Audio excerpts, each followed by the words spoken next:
to certain specification, what you do is you first create something called flowchart. You guys have done this before. Basically, this code and the flowchart is the same thing, right? So the flowchart is essentially the execution flow of your program in a chart. That's why it's called flowchart, right? So if you have this flowchart, then you can actually put mathematical conditions, input specification, output specification, loop environment assertion on this piece of code at each stage. Okay, here you are not running your code. Here you are not just eyeballing your code. Here you are actually executing a mathematical proof on your code. I mean, actually, half of our department faculty has some hand in this, doing some work in this domain. Okay? Coming up with mathematical proof for programs. Okay, you may ask why I'm not studying too much about this one. I'm not sure you want to study it in the first place, okay? Why? So you may be asking why, but you did. Actually, Haskell is your most favorite software programming language, right? So you must have studied quite a bit, right? So in this case, I mean, you are essentially proof step by step, okay? Coming with mathematical formula, then all the way to the end of the program, and show that your program, in terms of mathematical formula, satisfy the assertion, the condition. What you're trying to do is, based on all the input condition, my program is essentially a transformation of mathematical formulas. Then, at the end of the program, I'm going to generate a set of mathematical formulas. And this set of mathematical formulas satisfy the assertion I set up at the beginning of the program. That is mathematical proof, correctness proof of your program. Okay? Then basically what you do is, this is my input specification. I'm going to step by step transform into assertions, I mean predicates, assertions. And say, then I'm going to come up with some equations, I mean some assertion here, and we'll see whether my assertion will satisfy the given assertion of the program correctness or not. Okay? This is a mathematical proof. You may say, great, if I can do mathematical proof, then our program will be correct. But you probably, I just glanced over one thing that you probably didn't pay attention to. Somebody has to first specify what is the accepted condition at the end of that program. Who will do that? Okay? If somebody has specified that assertion, I actually can work through this step by step to see whether that assertion would hold or not, right? But if somebody made a mistake, specify that assertion, I'm toast, because even if I prove that this program satisfies that assertion, because that assertion is wrong, my proof is useless. So actually, mathematical proof is not going to give you 100% guarantee. Actually, it's not really better than much than testing in that sense, because you still need to test to the specification. I still need to prove, make sure that the original assertion is in fact correct. But only human being can do that job. You know, human being is going to make a mistake. Okay? So this is definitely not a silver bullet. Because somebody have to translate that natural language specification into a set of mathematical assertions. Today, there is no AI, no robots doing that. Only you guys doing it. Maybe some faculty members in our department doing that, right? You know that this is not going to be a silver bullet. However, if I do have the correct specification, now we have a differentiation of testing and correctness proof. If my assertion is actually correct, I prove my program satisfies the assertion, I don't need to do any testing anymore. Testing, you can never show that this assertion holds. You can only show that this assertion has not been violated. But my proof actually show that this program will always hold this assertion. Okay? That is the difference. But first, somebody has to specify that assertion, which is a big assumption. Basically, some human being sitting here or somewhere else have to say, okay, this natural language specification is equivalent to this mathematic assertion. Who would confirm that, right? That could be subject to a lot of argument. We can't even agree to what is fact nowadays. I mean, so how would anybody be able to say this mathematical formula really is the meaning of this English paragraph, right? That is actually a very difficult job. So mathematical proof has its own limitation too, right? So we have given this, even if you prove it correct, I mean, if your spec is incorrect, you're toast. So here is a myth about correcting the proof. Software engineers don't have enough mathematics for the proof, which is not true. If it's some software that's necessary to do it, you guys can actually do it with all the preparation you have. Proving it too expensive to be practical really depends on how important your software is, right? If your software really controls 300 people's life, I think mathematical proof is well deserved. I mean, maybe if for your chat app, mathematical proof is absolutely not deserved. Okay, you're more than welcome to do that, but no actual credit, right? Then I think nobody is going to do it because it's actually not cost effective. If you do that, you probably need to spend next 3 weeks to prove one single function. This is not even 50 line of code. Okay? Proving is hard, which is true, but if you are given enough money, people will do it, right? So it's again a cost benefit analysis. Right? And also, if you're using a tool to check your proof, you may get cheated on, right? So the prover can be, yeah, your proof is correct. Most of us will be like, oh, what does it mean, right? If my tool give me a bug, I can see the bug. I'm more confident this tool is actually doing something useful for me. If this tool say your proof is correct, what does it mean, right? Is the tool cheating or is actually telling the truth, right? Who will prove the prover is correct? Who will prove the prover is correct, right? What is going to be the root of proof? I mean, it has to be a human being, then you know your whole building is crumbling because you are based everything on a single person. All right, so difficulty, I mean, the proof is not easy. I mean, so really to find the looping environment and to find out whether the specification is wrong. So essentially, so that is actually what makes proof difficult. But a proof is a very useful tool if you have something that's critical, right?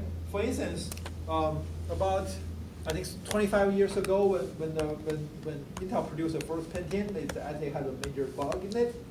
The floating point, the division actually had a major bug. So then they basically recruited a bunch of PhDs, graduated from CMU and all these places, come in and do the mathematical proof. I mean, since then they have no bugs. Right? So essentially they come up with a proof process which basically guarantee that module is not going to give that bug anymore. So that is well deserved because they actually the money they spend on this group of PhDs doing the work is actually well justified by the revenue they recouped from not having to pay out for the damages. So that is a case that when correctness proof is definitely needed. And in our example of 737, I mean, this is well deserved. Okay, that piece of software is well deserved to be proven mathematically. Okay, but who will come up with that specification? Right? That is going to be a critical point. Who will come up with that specification? All right. So just one tool. correctness proof is just 1, 2. You have to use it properly. All right. So right now, so who should perform execution-based testing? Basically everybody. Everybody. So in today's world, basically you are doing execution-based proof testing. You're doing somebody else. You may have QA if you have one, and so you may have operation engineers, and everybody doing execution-based testing. So all test cases must be planned ahead, including expected input and return for afterwards, basically regression. Regression really is all the test cases you have done so far. If you modify the code again, those test cases should be rerun to make sure that they still pass. Unless this test case need to be removed because your behavior of your system have changed according to the specification or modified specification. Okay? Otherwise, all the test cases are all levels, unit, module level, subsystem level, system level, all need to pass. That is regression test. All right?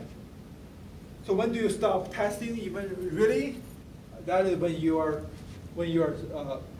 product is basically retired. Okay, nobody uses this software anymore. I mean, basically nobody paying money for it anymore, right? Paying money in some way. Maybe somebody just interested in using the software. You still need to test the software in some extent, right? But mainly commercially, something is retired. For instance, supposedly we already retired Windows XP. Okay, Microsoft have long ago said we are now supporting this, but you can see that you can still see Windows XP running in many places. Right? Actually, nowadays you have to pay Microsoft to support your Windows XP. You can actually get support from Microsoft, but you have to pay them. So I mean, originally, so basically you are getting update to your Windows XP once in a while. Nowadays, because they already retired Windows XP, I mean, suppose that it already stopped. So essentially, if you are going to use Windows XP, you have to if you want it to be patched up and fixed, you actually have to go to Microsoft, talk to them, and enter agreement that pay the money, they will generate specific patches for you. Okay, so even that you can see that it's so hard for useful software to die, and so difficult for not useful software to live. I mean, for instance, most of our program we write basically retire the moment they finish, right?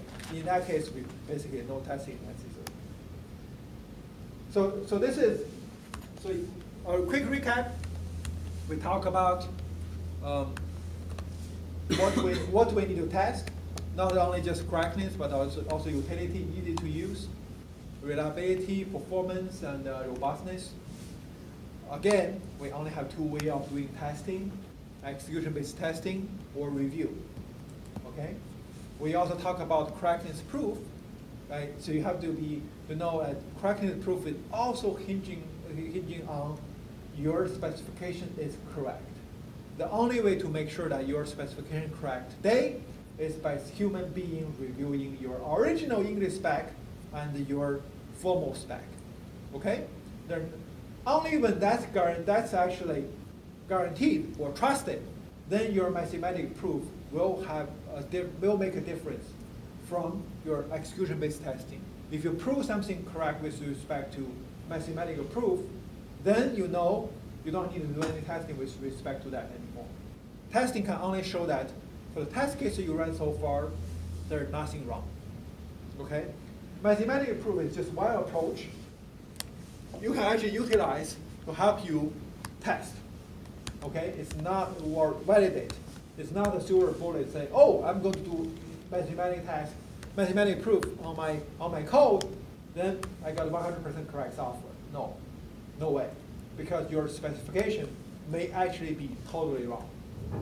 Okay, or partially wrong, or maybe a little bit wrong. Even if your mathematical proof is 100%, I mean, you are not starting with 100%, then there's no way you can get to 100%, right? The lower you start, the lower you get, basically. So the mathematical proof is definitely not a silver bullet, but it's just a very useful tool. For instance, it's actually help us got rid of the Pentium bug. You haven't seen a processor with that kind of bug anymore. Basically, we use proof to solve that problem. Okay? Why we cannot solve all the problem with proof? But because that is the case when you can actually have enough people to look at the specification to make sure that they are correct.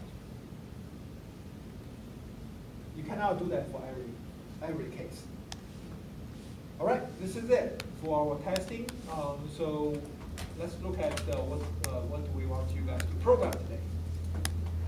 Always need to do some programming. Okay, here is our getting tougher. So that's essentially this is longest continuous increasing subsequence.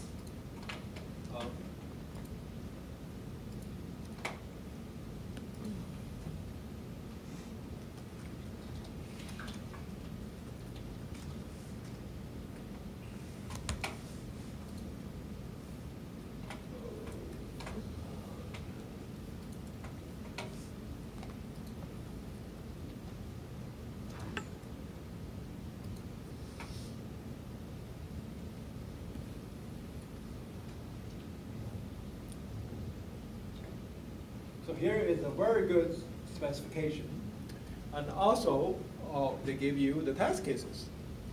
So given an unsorted array of integer, find the length of longest continuous increasing sequences, subsequences, basically subarray, right? For instance, if you have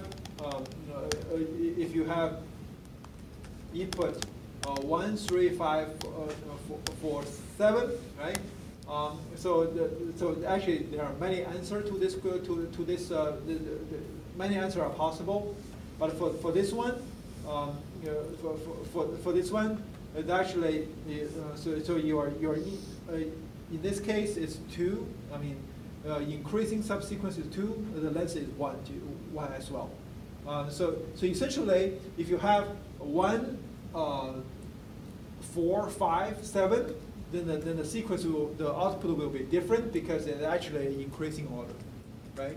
If you say 1, 3, 4, 5, 7, the whole thing, the output should be 5. Okay, so this is essentially searching a special subarray. So this is not a particularly easy problem. If you haven't seen this kind of problem, before, you may have a little bit of trouble coming up with a solution, effective solution. That's not a problem. So I'm not actually expecting you to finish this problem within the next 20 minutes, right? So this is just get you started. This is gradually improve the level of difficulty that you guys will be working on.